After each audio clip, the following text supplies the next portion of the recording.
त्रिपुर सुंदरी की, माता त्रिपुर सुंदरी की, शुक्राला माता की, शुक्राला माता की। वंदे वंदे वंदे। जय श्री राम, जय श्री राम, जय श्री राम, जय श्री राम। केंद्रीय मंत्री योगी जी को जय श्री राम, जय श्री राम, जय श्री राम। स्वागत है भाई, स्वागत है। योगी जी को जय श्री राम, योगी जी को जय श्री राम, योगी जी को जय श्री राम, योगी जी को जय श्री राम। स्वागत है भाई, स्वागत है। योगी जी का स्वागत है।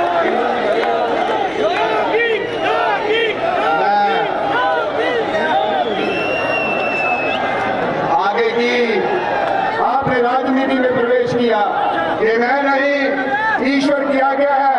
वेदों में ईश्वर ने कहा कि योगी का धर्म है, योगी का कर्तव्य है। मैं निवेदन करूंगा जिला अध्यक्ष गोपाल महाजन जी से कि डॉक्टर जितेंद्र सिंह जी को पगड़ी पहनाकर स्वागत करें। घोषोली के निवासियों के लिए है। मुझे पार्टी की तरफ से आदरणीय योगी जी का आदर मान सम्मान के लिए उनका अभिनंदन करने के लिए मुझे ये मौका मिला है। तो कहीं ना कहीं मेरे जीवन को कठुआ कि जितने भी लोग यहाँ पर उपस्थित हैं, मेरी मातृशक्ति और जितने भी शूरवीर शहीदों की बलिदान भूमि पर श्यामा प्रसाद मुखर्जी, पंडित प्रेमदास डोगरा, ठाकुर बलदेव सिंह की कर्म भूमि पर हिंदुस्तान के मकबूल तरीन नेता, देश के सबसे लोकप्रिय मुख्यमंत्री, भारतीय जनता पार्टी के शीर्ष नेतृत्व और हम सब के दिलों की धड़कन माननीय योगी आदित्यनाथ महाराज जी का मैं नमन करके, प्रणाम करके, सिर झुका करके स्वागत करता हूं। अपनी तरफ से, कठुआ वासियों की तरफ से बहुत बहुत अभिनंदन।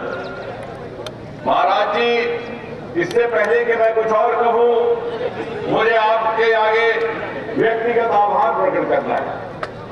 मैं जानता हूं आप बहुत व्यस्त हैं, उत्तर प्रदेश में भी पहले फेज का चुनाव है, आपका समय वहां भी मांगा जा रहा है, लेकिन इन सब कठुआ वासियों के आग्रह पर मेरे मात्र एक फोन कॉल करने पर आपने अपनी स्वीकृति दी।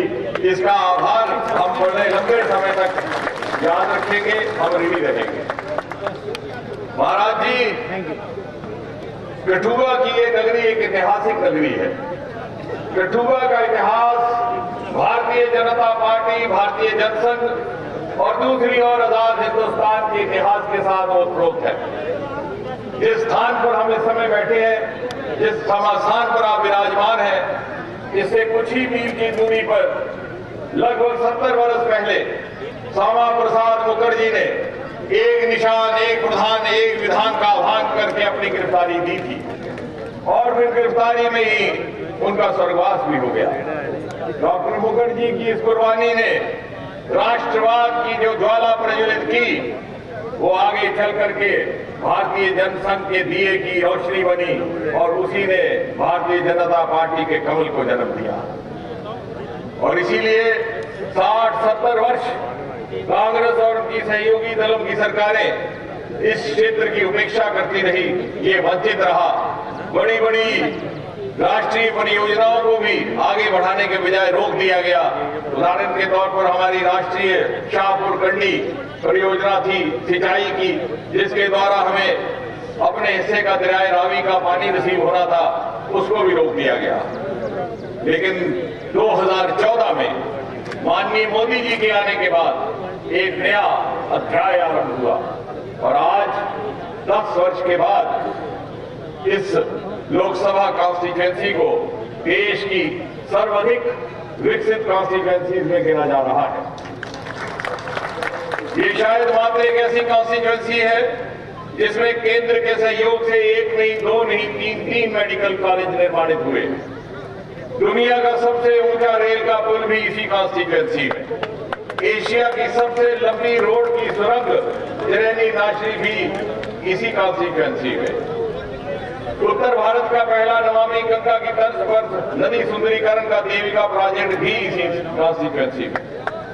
उत्तर भारत का पहला cable stayed bridge Atal Setu भी इसी कॉन्स्टिट्यूएंसी में। उत्तर भारत का पहला इंडस्ट्रियल बायोटेक पार्क भी इसी कॉन्स्टिट्यूएंसी में। दो वंदे भारत, अनेकों नेशनल हाईवे, पावर प्रोजेक्ट्स, ये सब पिछले 10 वर्षों में हुआ। और ये इसलिए संभव हुआ कि हम पर मोदी जी का आशीर्वाद था। कांग्रेस के द्वारा तुष्टीकरण, क्षेत्रीय भेदभाव और वोट बैंक की राजनीति के कारण जो हमारी अवहेलना हुई थी, उसकी पूर्ति इन 10 वर्षों में हुई है। और ये तभी संभव हुआ कि मोदी जी का आशीर्वाद था। और महाराज जी, आज आपके चरण यहां पढ़ने से मोदी जी के आशीर्वाद के साथ साथ हमें योगी जी का भी आशीर्वाद प्राप्त हो रहा है। योगी जी, यहाँ के लोगों में महाराज जी के प्रति एक अजीबोगरीब किस्म की श्रद्धा है। वो आपको एक आदर्श मानते हैं और जिस प्रकार से आपने उत्तर प्रदेश की तकदीर और तस्वीर बदली है, उसका अक्सर उदाहरण देते हैं। हमारी बेटियां, हमारी बहनें, जिस प्रकार से आपने उत्तर प्रदेश में महिलाओं की सुरक्षा सुनिश्चित की है, उसका उदाहरण देकर के उल्लेख करती है। और जहां पर मोदी जी ने महिलाओं को प्राथमिकता देते हुए 10 वर्ष के अंदर 11 करोड़ से अधिक टॉयलेट निर्माण किए, वहां महाराज जी आपने उत्तर प्रदेश में उन टॉयलेट्स को इज्जत घर का नाम दिया और महिला को सुविधा के साथ साथ स्वास्थ्य और सम्मान भी दिया। और यही कारण है कि नारी शक्ति में मोदी जी को लेकर के, योगी जी को लेकर के एक अद्भुत उत्साह है।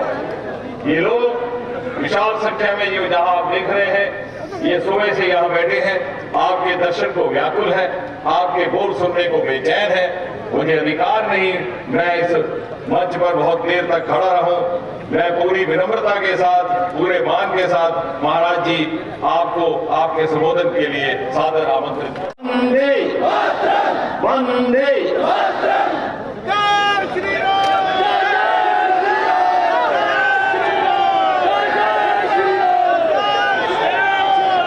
केंद्रीय मंत्री और देश की प्रतिष्ठित उधमपुर लोकसभा सीट से भारतीय जनता पार्टी के प्रत्याशी डॉक्टर जितेंद्र सिंह जी, भारतीय जनता पार्टी के प्रदेश के अध्यक्ष श्री रविंद्र रैना जी,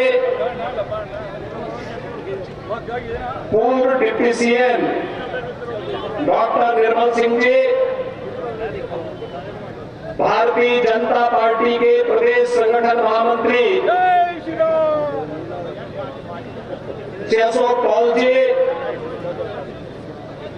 प्रदेश महासचिव डॉक्टर डी.के. मनाल जी, प्रदेश प्रवक्ता श्री राजीव जसरोटिया जी, सुनील सेठी जी, जिला प्रभारी मनीष शर्मा जी, जिलाध्यक्ष गोपाल महाजन जी, भारतीय जनता पार्टी के सभी पदाधिकारीगण, कठुआ से आए हुए मेरे सभी उपस्थित बहनों और भाइयों, आज इस पावन धरा को, जो हमारे सभी आराध्य देवों के साथ ही ऋषि मुनियों की साधना की पवित्र भूमि है, स्वतंत्रता संग्राम सेनानियों की भूमि है, एक भारत श्रेष्ठ भारत के लिए अपने आप को बलिदान करने वाले उन हुतात्माओं की भूमि है, स्वर्गीय बलदेव सिंह जी की भूमि है। इस धरा को नमन करते हुए मैं आप सबका हृदय से अभिनंदन करता हूं। बहनों और भाइयों, कल से ही वासंतिक नवरात्रि प्रारंभ हुई है। जगत जननी मां भगवती की उपासना का पर्व हमारा यह सनातन समाज वर्ष में 2 बार आदिशक्ति मां भगवती की उपासना करता है। याद करिए, ये शक्ति सृजन का अवसर होता है और ये 9 दिन हम सब सनातन धर्मावलंबियों के लिए उसी शक्ति को अर्पित करने का एक अवसर है। मैं इस अवसर पर यहाँ की इन पवित्र स्थलों को माता त्रिपुर सुंदरी के पावन चरणों में, यहाँ के शुक्राला माता के श्री चरणों में और माता वैष्णो के इस धाम को कोटि कोटि नमन करता हूं। महान स्वतंत्रता संग्राम सेनानी और महान योद्धा जनरल जोरावर सिंह को भी उनकी स्मृतियों को नमन करता हूं। बहनों और भाइयों, जब जम्मू कश्मीर की बात आती है तो भारत का सिरमौर, भारत का मुकुट हर व्यक्ति गर्व के साथ देखना चाहता है। जब जम्मू कश्मीर की बात आती है तो स्वतंत्र भारत के वे नारे एक बार फिर से गूंजते दिखाई देते हैं कि जहां वे बलिदान मुखर्जी वह कश्मीर, यही इन्हीं वादियों में नारे गूंजे थे। डॉक्टर श्यामा प्रसाद मुखर्जी ने इस सपने को साकार करने के लिए अपने आप को बलिदान किया था और बहनों और भाइयों 70 वर्षों तक कोई सरकार निर्णय नहीं ले पाई। डॉक्टर जितेंद्र सिंह जी को आपने चुनाव जिता करके भेजा। मैं जानता हूं 2014 में हम दोनों साथ साथ सांसद थे और तब भी जब भी जम्मू कश्मीर की बात आती थी बेझिझक एक सांसद के रूप में, एक मंत्री के रूप में बोलते थे कि मैं पहले वहां का नागरिक हूं, धारा 370 समाप्त होनी ही चाहिए और वहां का विकास होना ही चाहिए। और आज मैं बधाई देता हूं आप सबको, प्रधानमंत्री मोदी जी के प्रति आभार व्यक्त करता हूं, गृह मंत्री अमित शाह जी के प्रति आभार व्यक्त करता हूं, जिन्होंने आतंकवाद की इस जड़ को सदैव के लिए समाप्त करके आज कश्मीर में यह साबित कर दिया है कि दिल्ली का लाल किला हो या श्रीनगर का लाल चौक, चारों ओर उत्साह है, उमंग है, क्योंकि यह क्षेत्र आज विकास की मुख्य धारा के साथ जुड़ा हुआ है।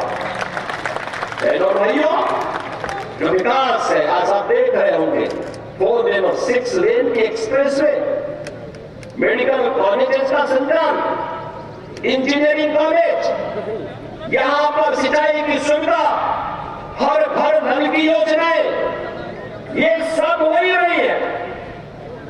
लेकिन सबसे बड़ी बात ये, पूछिए इन लोगों से जो लोग इस देश के विभाजन के जिम्मेदार हैं, कांग्रेस से प्रश्न पूछा जाना चाहिए, आखिर हमारा हिंदुस्तान 1947 में आजाद हुआ, लेकिन कांग्रेस की सत्ता लिप्सा ने आजादी के एक दिन पहले देश का दुर्भाग्यपूर्ण विभाजन भी करवाया। और बहनों और भाइयों, स्वतंत्र भारत में हमने हमेशा अपना एक धर्म माना और वह धर्म माना राष्ट्र धर्म। हम अपने राष्ट्र को सर्वोपरि मानते हैं। मेरी व्यक्तिगत कोई भी आस्था होगी, कोई उपासना विधि होगी, लेकिन अगर वह राष्ट्र के मार्ग में बाधक है, मैं उसको दरकिनार करके रखता हूं और पहले कहता हूं कि मेरा देश रहना चाहिए। मेरे देश की स्वतंत्रता, मेरे देश की संप्रभुता और इसकी अखंडता सर्वोपरि रखती है।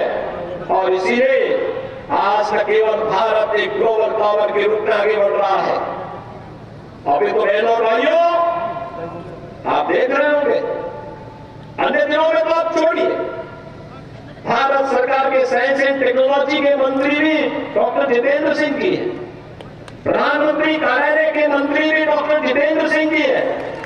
कोरोना कालखंड में पहली बार आपने देखा होगा भारत के वैज्ञानिकों ने यानी दो ऐसे वैक्सीन दिए जो दुनिया के अंदर कोरोना जैसी महामारी की अचूक दवा है, अचूक दवा। आपने देखा होगा सबसे प्रभावी वैक्सीन भारत ने दी, फ्री में वैक्सीन, फ्री में उपचार, फ्री में टेस्ट, 140 करोड़ भारतवासियों को भारत की सरकार ने प्रधानमंत्री मोदी जी के नेतृत्व में प्रदान किया। और बहनों भाइयों 4 वर्ष से फ्री में 80 करोड़ लोगों को राशन की सुविधा, और अगले 5 वर्ष तक राशन की सुविधा फिर से प्राप्त होने वाली है भारतवासियों को। आप सोचो 140 करोड़ में से 80 करोड़ लोगों को 4 वर्ष से फ्री में राशन की सुविधा अगले 5 वर्ष तक मिलना है। और दूसरी तरफ 1947 में भारत से अलग हुआ पाकिस्तान भीख का कटोरा लेकर के दुनिया के अंदर भीख मांगता हुआ दिखाई दे रहा है।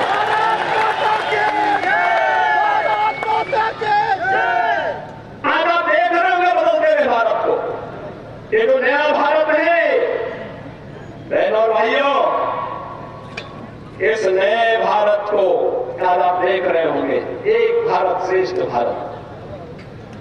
इस भारत में भारत के 140 करोड़ लोगों का सम्मान भी है। दुनिया के अंदर आज भारतवासी कहीं भी जाता है, लोग बड़े सम्मान के साथ उसकी ओर देखते हैं। आज भारतवासी दुनिया के अंदर सम्मान प्राप्त कर रहा है। आज सीमाएं भी सुरक्षित हुई हैं। ऐसा नहीं कि अब कोई पाकिस्तान का व्यक्ति कोई घुसपैठ करके हमारी सुरक्षा में सेंध लगाएगा, नहीं लगा सकता।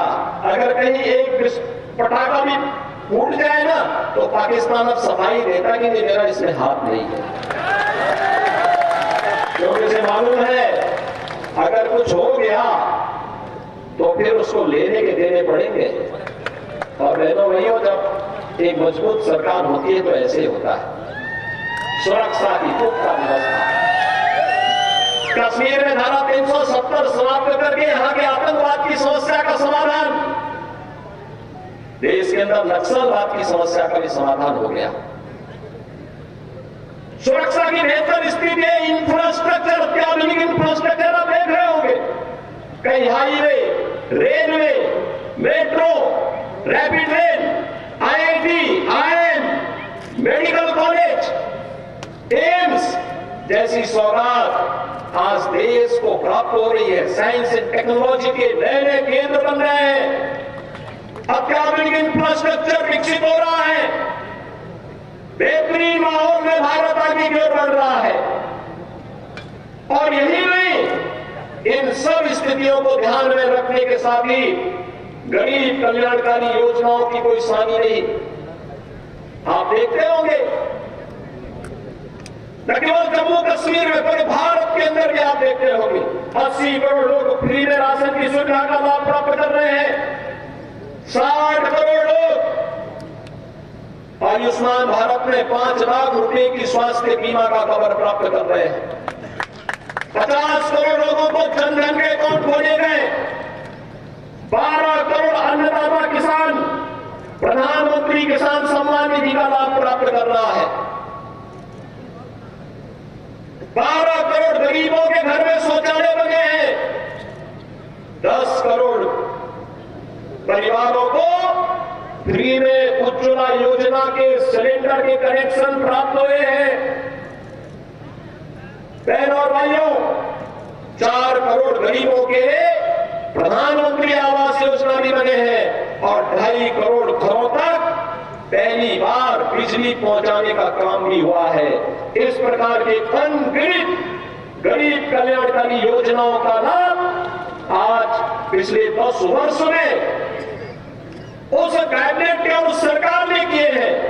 जिसका नेतृत्व मोदी जी कर रहे हैं और आपके सांसद उस सरकार के अभिन्न हिस्से हैं। डॉक्टर जितेंद्र सिंह जी उस सरकार के हिस्से हैं और सरकार आज गरीब कल्याण का कार्य भी कर रही है।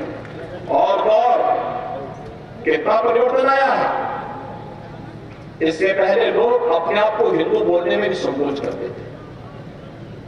और बहनों भाइयों, अयोध्या का नाम लेने पे तो लोग डरते थे।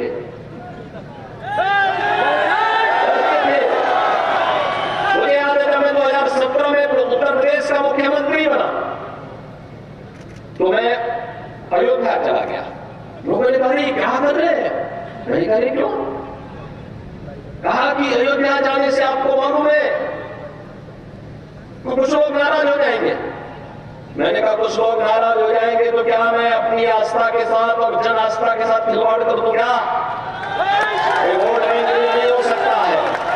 हमने कहा अयोध्या में भव्य दीपोत्सव के आयोजन की तैयारी करो।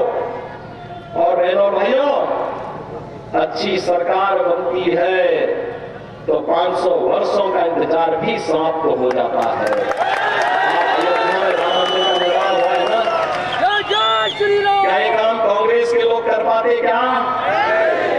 अयोध्या में राम मंदिर का निर्माण कांग्रेस कर पाती क्या? बहनों भाइयों, कांग्रेस ने तो कहा था कि राम हुए ही नहीं, कृष्ण हुए ही नहीं। जो एक्सीडेंटल हिंदू थे वे राम और कृष्ण पर ही प्रश्न खड़ा कर दिए थे। इससे बड़ी आस्था के साथ खिलवाड़ दूसरा नहीं हो सकता। बहनों भाइयों, कैसे इन्होंने अपमानित करने का प्रयास किया था। राम और कृष्ण के अस्तित्व पर ही प्रश्न खड़ा करके हमारे आराध्य देवों को नकारने का प्रयास किया था। लेकिन आज अयोध्या में भव्य राम मंदिर का निर्माण न केवल हो गया है बल्कि आज आप अयोध्या जाएंगे, आपको आज परिवर्तन देखने को मिलेगा। अयोध्या में लगेगा जैसे त्रेता युग का अयोध्या यहां उतर आया है, साक्षात उतर आया है।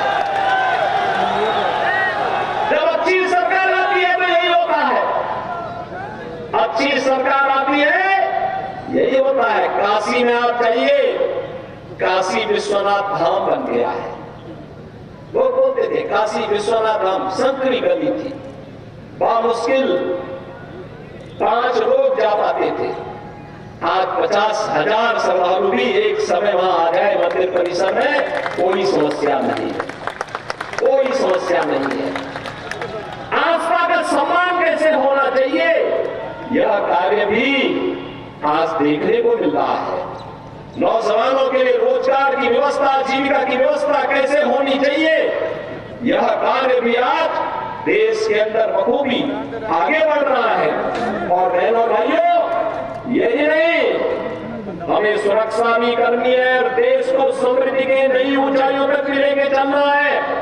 इस पर जो कार्य वर्तमान में हो रहा है ये किसी से छुपा हुआ नहीं है, पूरा देश इस बात को जानता है। आपने देखा होगा ये देश सब अपनी आजादी का अमृत महोत्सव मना रहा था। आजादी के 75 वर्ष पूरे हो रहे थे, देश उत्साह के साथ जुड़ा हुआ था और उस उत्साह को और दोगुना कर दिया था जब जो ब्रिटेन लगभग 200 वर्षों तक जिस भारत पे शासन किया था उस ब्रिटेन को पछाड़ करके प्रधानमंत्री मोदी जी के नेतृत्व में भारत दुनिया की 5वीं बड़ी अर्थव्यवस्था बना, 5वीं बड़ी अर्थव्यवस्था बना। और आज तो हम इसीलिए आए हैं। बहुत सारे लोग आएंगे आपके पास अपनी बात कहने के लिए, कोई जाति की बात करेगा, कोई क्षेत्र की बात करेगा, कोई भाषा की बात करेगा, कोई किसी अन्य बात की बात करेगा। तो हमें किसी बात में नहीं घुसना है, बहुत खोया है। अब पाने का समय आया है, अपने देश को मजबूत करने का समय आया है। कथुआ को विकास की मुख्य धारा के साथ जोड़ करके अपने वर्तमान और भावी पीढ़ी के लिए उज्जवल भविष्य देना है। और इसके लिए आवश्यक है जो कार्य यहाँ पे पिछले 10 वर्ष के अंदर मैं सचमुच चौंका था जब मैं ऊपर से हेलीकॉप्टर से देख रहा था। यहाँ का विकास किस तरीके से कोई सोचता था यहाँ भी एक्सप्रेसवे से जुड़ेगा, यहाँ भी मेडिकल कॉलेज बनेंगे, यहां पे प्रौद्योगिकी संस्थान बनेंगे, यहां पे कुछ अच्छे सेंटर स्थापित होंगे। जम्मू कश्मीर को तो लोगों ने लावारिस छोड़ दिया था, भगवान भरोसे छोड़ दिया था। देश को इन्होंने किस प्रकार का व्यवहार देश के साथ किया था। बहनों और भाइयों, कांग्रेसियों के व्यवहार पर कोई आश्चर्य नहीं, क्योंकि इन्होंने पूरे देश को अपनी बकौती समझ करके उसको, जब देश के ऊपर संकट आता था, ये लोग देश छोड़ करके भाग जाते थे। किसी भी समय में आपने देखा होगा क्या डोडा का नरसंहार किसने नहीं देखा था। लेकिन बहनों भाइयों, अब हमारे पास वक्त आया है, पिछले 10 वर्ष में जो कार्य किया है उसके परिणाम को हमें और बेहतर तरीके से सामने लेकर के आना है। और इसके लिए तीसरी बार मोदी जी ने आपसे कार्यकाल मांगा है।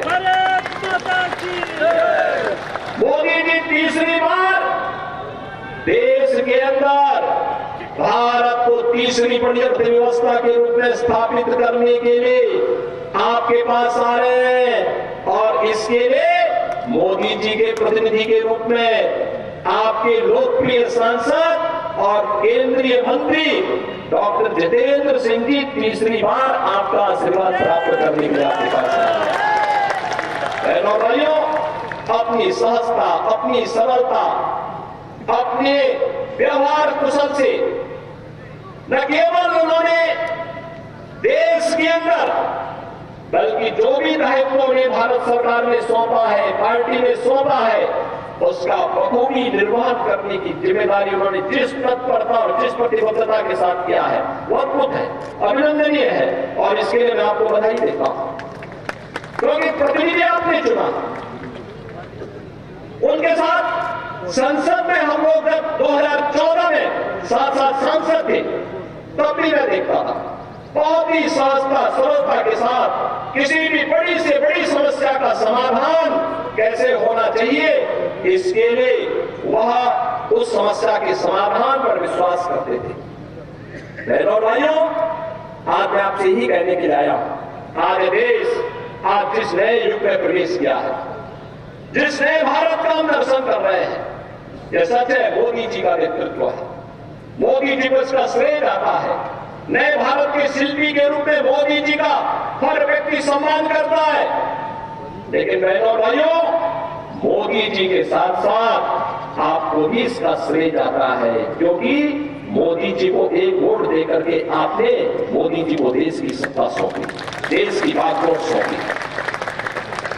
मोदी जी को देश की बागडोर सौंपी है तो परिणाम आज आपके सामने है। अयोध्या में राम मंदिर भी बन रहा है, भारत दुनिया की बड़ी ताकत भी बन रहा है, सुरक्षा का बेहतर वातावरण भी बन रहा है, विकास के बड़े बड़े कार्य भी हो रहे हैं, गरीब कल्याणकारी योजना भी प्रभावी ढंग से आगे बढ़ रही है। अगर जनता जनार्दन वोट ही ना देती, क्या हम उत्तर प्रदेश देश के सबसे बड़े राज्य को संभाल पाते? क्या जो जम्मू कश्मीर की स्थिति थी, यहां पर पाकिस्तान प्रस्त आतंकवादी किस तरीके से तबाही मचाए हुए थे, लेकिन उत्तर प्रदेश के अंदर तो सत्ता के संरक्षण में जिस प्रकार की अराजकता थी, हर दूसरे दिन दंगा होता था, कर्फ्यू लगता था, महीनों महीनों कर्फ्यू रहता था। बहनों और भाइयों, 7 वर्ष से मैं आज उत्तर प्रदेश के अंदर मुख्यमंत्री के रूप में काम कर रहा हूं, और बहनों और भाइयों, 7 वर्ष में एक भी दंगा नहीं हुआ, वहां कोई दंगा नहीं है, कर्फ्यू नहीं है, बल्कि भगवान शिव की कावड़ यात्रा निकलती है धूम धड़ाके के साथ। लोग भूल गए कि कर्फ्यू भी कभी लगता था यहाँ पे। आप देखते होंगे, उत्तर प्रदेश देश का पहला राज्य है जहां के धर्मस्थलों से जो माइक की चिल्लाहट होती सब उतर गया है, समाप्त। हवा माइक की आवाज नहीं होती है, लोग शांतिपूर्ण तरीके से विकास में विश्वास कर रहे हैं। विकास और आस्था को सम्मान किस रूप में होना है, अयोध्या उसका एक उदाहरण आपके सामने है, मथुरा वृंदावन उसका उदाहरण है। और बहनों भाइयों, मैं तो आज अपने कटवा के बहनों और भाइयों से ही कहूंगा, आपके यहाँ प्रथम चरण में चुनाव है। चुनाव के बाद पदाधिकारी अन्य क्षेत्रों में प्रचार के लिए जाएंगे, देश के अन्य क्षेत्रों में भी जाएंगे, लेकिन आप लोगों को फिर अयोध्या के दर्शन के कार्यक्रम जरूर बनाने चाहिए। बनाइए, हमें पहले से बता दें। आज अयोध्या में कोई समस्या नहीं है, कोई समस्या नहीं। जो पहले आज से 7 वर्ष पहले 10 वर्ष पहले अयोध्या गया होगा वो थोड़ा संकोच कर रहा होगा। अब अयोध्या बदल रही है। जैसे कठुआ में 6 लेन की एक्सप्रेस वे आ रही है ना, ऐसे अयोध्या के अंदर भी हम लोगों ने ऐसे एक्सप्रेस वे बना दी है।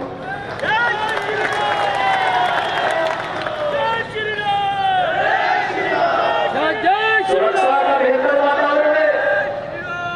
उत्तर प्रदेश में तो बहुत संकोच नहीं करते हम लोग।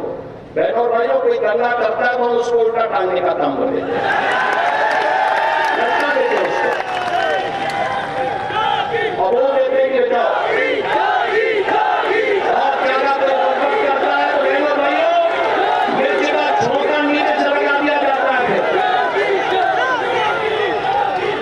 सारी भूखों अपने आप ही हो जाती है उन लोगों की। और इसलिए बहनों भाइयों, आज हम आए हैं नए भारत के निर्माण के लिए। हमें प्रधानमंत्री मोदी जी को तीसरा कार्यकाल देना है और तीसरे कार्यकाल के लिए तीसरी बार डॉक्टर जितेंद्र सिंह जी को भारी बहुमत से विजयी बना के भेजना है। उधमपुर में फिर से तीसरी बार कमल खिलाना है। आप सब सहमत हैं ना? सभी लोग सहमत हैं? माताएं बहनें भी सब लोग अपना आशीर्वाद दीजिए। लोकतंत्र के जनार्दन आप ही हैं और लोकतंत्र में तीसरी बार आपको ने फिर से भारी बहुमत से विजयी बनाना है। और यह अवसर आपके लिए होगा कि मैंने 10 वर्ष में जिस निष्ठा के साथ काम किया है। चुनाव एक अवसर होता है 5 वर्ष में अपने जनप्रतिनिधि की सेवा के प्रति कृतज्ञता ज्ञापित करने का। उन्होंने कार्य किया है व्यक्तिगत राग द्वेष से ऊपर उठ करके, व्यक्तिगत राग द्वेष से ऊपर उठ करके मूल्य और सिद्धांतों के लिए राष्ट्र धर्म का निर्वाह करते हुए हम लोग कार्य करेंगे। और इस दृष्टि से उन्होंने जिस निष्ठा के साथ काम किया, नितेंद्र अभिनंदनीय है, स्वागत योग्य है। और इसलिए आज मुझे स्वयं उत्तर प्रदेश से यहाँ आना पड़ रहा है, आपके पास आना पड़ा, आपसे अपील करने के लिए आया। मैं आप सबसे ये अपील करने के लिए आया कि उन्होंने जिस मजबूती के साथ काम किया उसको ध्यान में रखते हुए भारी बहुमत से उन्हें विजयी बना करके एक बार फिर से यहाँ पर कमल के फूल को खिलाने की कार्रवाई आप फिर से करिए। और जो आवाज देश की है, एक ही आवाज पूरे देश के अंदर गूंज रही है। मैं भी महाराष्ट्र गया था परसों, उसके एक दिन पहले मैं राजस्थान में था। उत्तर प्रदेश में तो 80 लोकसभा सीट अकेले उत्तर प्रदेश में है और हर ओर एक ही आवाज है। वो आवाज है कि फिर एक बार, फिर एक बार, फिर एक बार मोदी सरकार का। और अब की बार 400 पार, 400 पार के लिए सहमत है ना? देखो, डॉक्टर जितेंद्र सिंह जी चुनाव जीतेंगे, किसी को संदेह नहीं, लेकिन चुनाव में बढ़त इतनी होनी चाहिए कि उनको भी यहाँ के शेष परियोजनाओं के लिए उतनी ही ताकत मिल सके। जनप्रतिनिधि ये कहता है ना, बाद में सांसद ये कहता है कि भाई देखो, जनता ने एक बड़ी जिम्मेदारी दी है, अब इस कार्य को मुझे यहाँ कराना ही कराना है और उस कार्य के लिए बड़ा इतना दीजिए। आप सब करेंगे।